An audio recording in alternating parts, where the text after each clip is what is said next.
ini ya. Nah kalau itu terjadi, anak-anak muda kita ini akan mengalami fase di mana akan menghadapi lompatan yang lebih produktif. Apalagi ini dunia sedang bergeser ya. Dunia sedang bergeser. Runtuhnya dominasi Amerika menghadapi tekanan Shanghai Corporation. Iki pokoke Zahir Mania rungokno aja. Rungokno kira-kira tak ngomong sing rada abot. Wong iki disnatalis perguruan tinggi. Ini bergeser dunia niki. Dulu kita menjadi sentral dunia. Ketika dunia membutuhkan emas. Tapi emas bergeser ketika Eropa mulai bangkit. Dan kita tetap menjadi sentral karena rempah. Tapi begitu dunia bergeser oleh revolusi industri, maka pergeserannya ke timur tengah, karena di timur tengah menghasilkan minyak. Hasilnya apa? Runtuhnya Turki Utsmani digebuk sama Saudi Arabia. Runtuh oleh Saudi Arabia. Runtuhnya Turki dibarengi dengan berdirinya Aramco, Arab American Corporation, perusahaan kilang minyak pertama di Timur Tengah. Menguatnya Wahabi dan Salafi yang suka bid'ah-bid'ahkan sholawatmu itu menguat karena Aramco. Nah, blok-blok besar yang menguasai distribusi minyak karena revolusi industri membuat blok besar yang dikenal dengan blok United Kingdom, United States, UKUSA, berporos di Amerika, Inggris dan Australia, London, Washington dan Canberra, di bawah satu kendali yang dikenal dengan namanya White Anglo-Saxon Protestan. Rasa dieling-eling rungokno. Aku tak ndeleming sakmuni ku wong iki sing tak depi iki intelektual.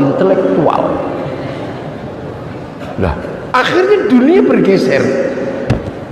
Negara-negara ini kuat karena menguasai minyak. Lah, itu berjalan sekian dekade. Akhirnya menguat.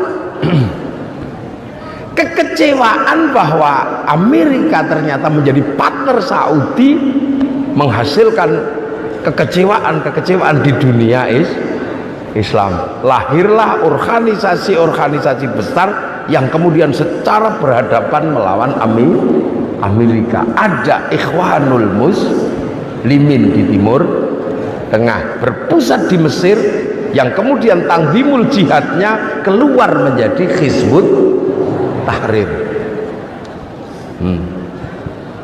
Hizbut Tahrir dipimpin oleh Taqiyuddin An-Nabhani, berpusat di Filistin.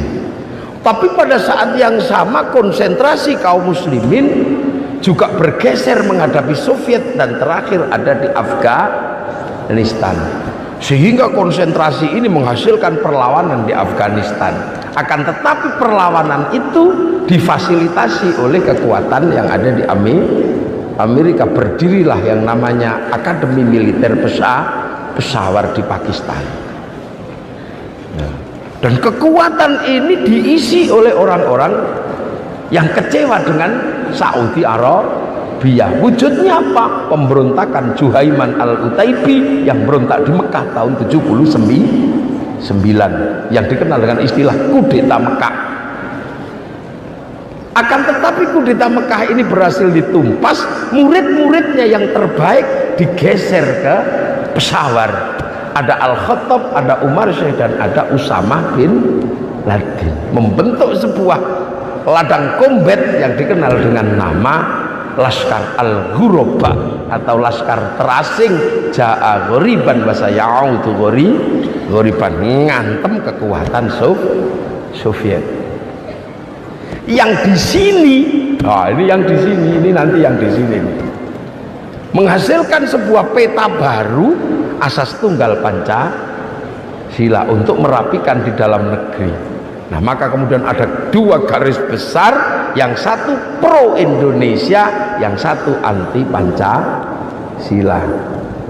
Peristiwa itu terjadi di tahun 81 sampai 84, sehingga kelompok-kelompok yang anti asas tunggal Pancasila ditabrak Pak Harto, lari juga ke Pakistan, dipimpin Panglima DITI Jateng DIY wilayah 7 Dula Sungkar, bahwa muridnya namanya Bashir, bahwa muridnya namanya Mukhlas, bahwa adiknya namanya Amrozi.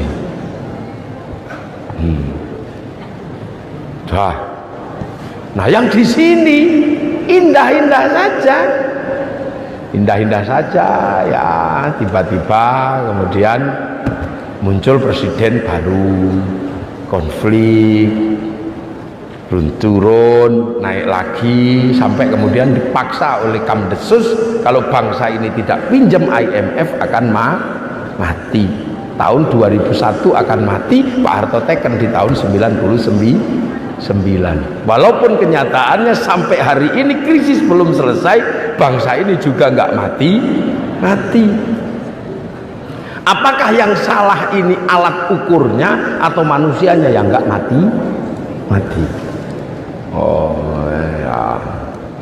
ya, ini jadi. Nah, begitu ini tekan menekan, kelompok-kelompok yang tidak dikasih akses minyak oleh Aramco cari minyak tersendiri. Ini negara-negara yang sekarang dikenal dengan nama Shanghai Corporation, cari minyak di negara Syiah sama negara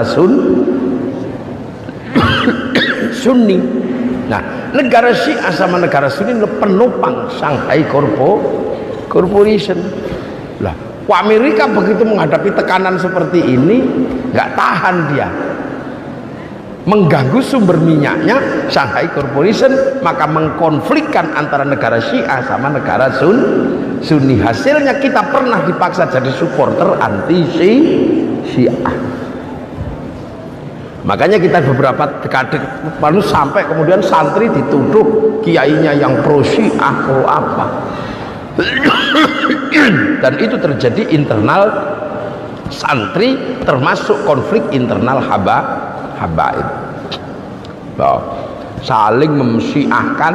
Haddad Alwi disyiahkan gara-gara lagu Umi, padahal di Indonesia yang lebih serem dari Umi sudah ada, Indung-indung. Aduh Siti Aisyah mandi di kali, rambutnya basah, tidak sembahyang, tidak puasa, di dalam kubur mendapat siksa. Kok pakai nama Siti Aisyah? Kenapa? Kok nggak pakai nama Tulkiyem gitu? Nah, ini sudah ini. Dipaksa untuk sini. Tapi berhubung di sini ini yang mayoritas adalah santri, dan santri tidak bisa diprovokasi oleh hal-hal seperti itu. Karena santri ini adalah fenomena Islam yang memang dari awal ada di Indonesia, yang punya kekuatan indigenous people, indigenous knowledge sama indigenous culture, berpegang di situ, kuat, mampu menanam Islam dengan cara Indonesia. Mathaluhum fit Taurat wa mathaluhum fil Injil kazar'in akhraja syat'ahu fa'azarahu fastaghladu fastawa 'ala suqihi wajibu zurra al-yaghidhu bihimul kufar. Akhirnya kuat Islam di sini ini, dengan gayanya di sini. Allah pengiran, musola langgar, syaikhun ustadzun kiai, tilmidun muridun santri, bahkan bentuknya sudah tidak terlihat sebentuk model Timur Tengah. Nah, ini yang menghadang. Makanya waspada Syiah, santri nggak bisa dipaksa seperti itu. Kenapa? Karena santri di sini sudah terbiasa. Ada kiai namanya Ali, anaknya namanya Yazid, itu biasa. Kalau di Iran sana nggak ada nama Yazid, nggak ada nama Muawiyah, nggak ada. Di sini Pak Ali anaknya namanya Muawiyah, anaknya namanya Yazid. Nah, ini bentrok terus seperti ini. Akhirnya Amerika kehilangan akal. karena terus melakukan kekerasan, sementara kelompok-kelompok yang tadi di awal sana yang membiayai kehidupan Amerika, bank devisa New York ini sudah melansir sekian lama untuk perdamaian dunia, membiayai demokrasi, HAM dan lingkungan hidup, sudah dibiayai. Begitu tekanan Amerika terhadap negara Syiah, negara Sunni, ya Israelnya marah. Karena apa? Itu sama dengan membakar hutan di samping kampungnya kepanasan. Makanya 8 triliun dolar ditarik dari bank devisa New York. Hasilnya apa? Amerika terpaksa jualan obligasi. Yang beli siapa? Shanghai Corporation. Wah, ini pertarungannya di situ. Lah, makanya akhirnya Amerika sendiri kalang kabut. Sementara kelompok-kelompok perlawanan terhadap Amerika mengalami titik buntu. Ternyata gerakan atiullah wa atiur rasul wa ulil amri minkum yang dia canangkan Hizbut Tahrir sendiri gagal di Filistin, Ikhwanul Muslimin sendiri gagal di Mesir, Al-Ghuraba sendiri gagal di timur, gagal di Afghanistan, berubah menjadi Taliban. Nah, ketika bangsa-bangsa ini mulai sadar tentang peta dunia, kelompok-kelompok ini nggak dapat tempat. Palestina nggak bisa menerima ekstremisnya orang Hizbut Tahrir.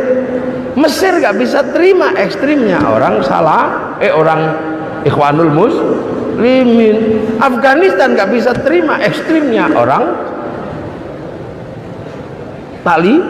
Taliban. Lu akhirnya nih kelompok-kelompok ini menjadi Ronin. Ronin itu apa? Samurai tak bertuan. Nah, ketika ini semua mulai tak bertuan, carilah teman ke sini. Cari teman ke sini, dan ladang suburnya adalah di kampus-kampus yang tidak mulai ngaji dari kecil, tapi hasrat untuk beragama sangat kuat, antara kekuatan ghirah dan tidak ditopang oleh ilmu. Lah, itulah yang menyebabkan menjadi tanggung jawab besar kenapa di kampus-kampus yang berbasis eksak, berbasis positivistik pengetahuan lebih subur kekuatan-kekuatan seperti inilah. Ini yang mesti kita pikirkan bareng-bareng. Kalau menyelesaikan ini kita berada dalam titik yang paling sulit, artinya memang kita butuh sebuah kekuatan bersama-sama. Maka malam hari ini sesungguhnya adalah satu fenomena luar biasa, di mana anak-anak santri yang belajar bertemu dengan sistem pengetahuan baru yang nanti outputnya bisa kita lihat beberapa dekade ke depan.